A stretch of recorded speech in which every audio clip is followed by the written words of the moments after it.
When I was a kid, I went to a Jewish day school. We learned about the destruction of the last independent Jewish state about 2,000 years ago, the destruction of Jerusalem, essentially, and the temple there, and the exile of the Jewish people all around the world into what we know as the diaspora, what sent us to the four corners of the earth.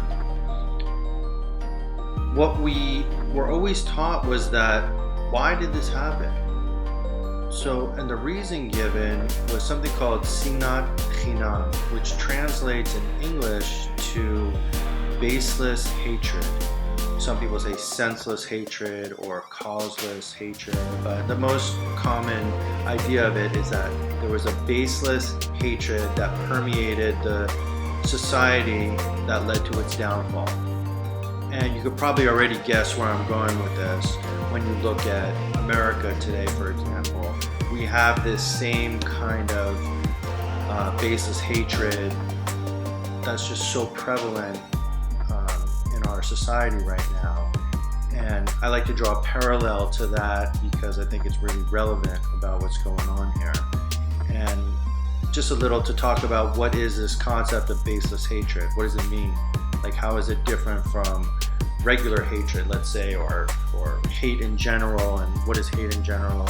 Because I think it's really important that we, in any conversation that we have, that we define our terms. So, just an easy example is, let's say somebody says to you, hey, do you believe in climate change? And it's kind of like, well, what do you mean by climate change? Does that mean the climate is changing? Do you believe that we're headed for total destruction in the next 12 years? So these terms need to be defined in order to have a constructive conversation around that. So I think that's really important, and just keep that in mind in general. And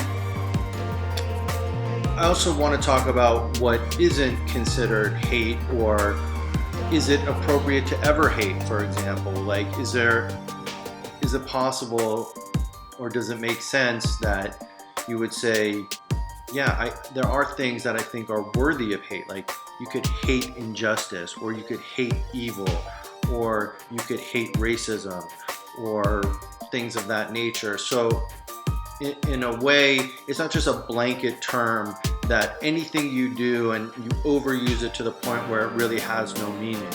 So it's important to focus on the kind of hate that really we're talking about here that's so destructive, and what this Stop Hating movement is really about. And what I really want to focus on is this idea of what is baseless hatred. Baseless hatred starts from a good place, actually. It's when you have an idea or you have a belief that you believe so strongly in that you become convinced that your way is the only way. And you begin to look at people who disagree with you with disdain.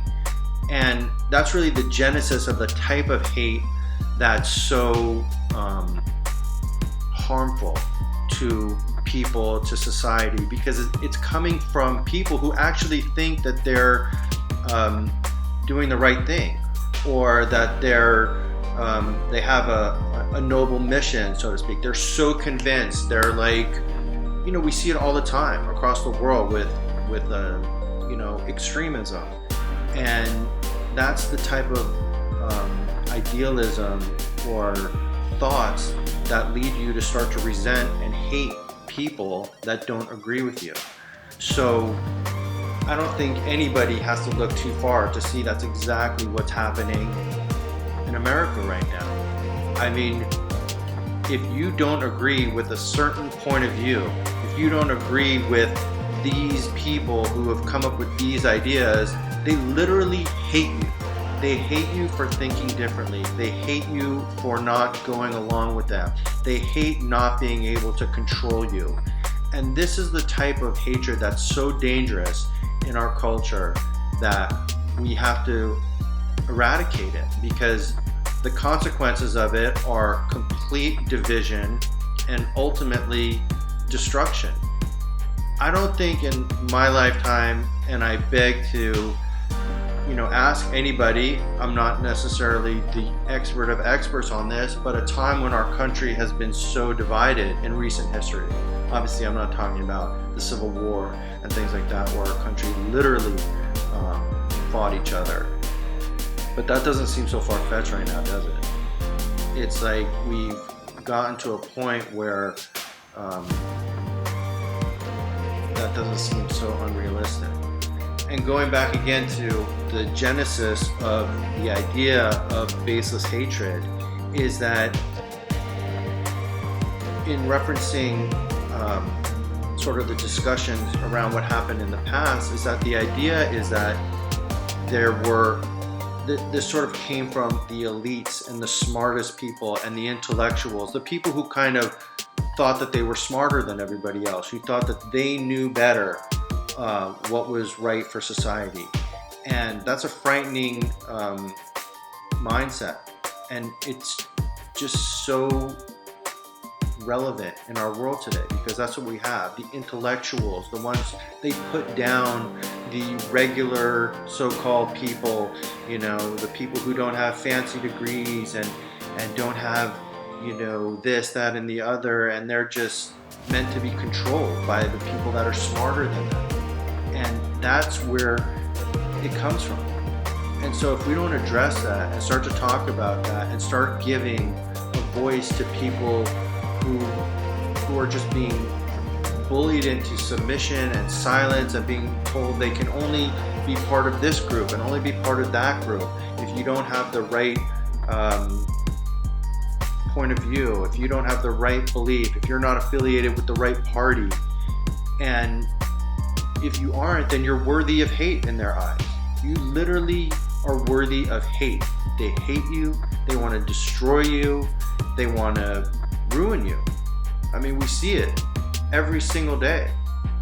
And sadly, it starts being reciprocated, because when somebody feels that somebody hates them, they begin to hate them.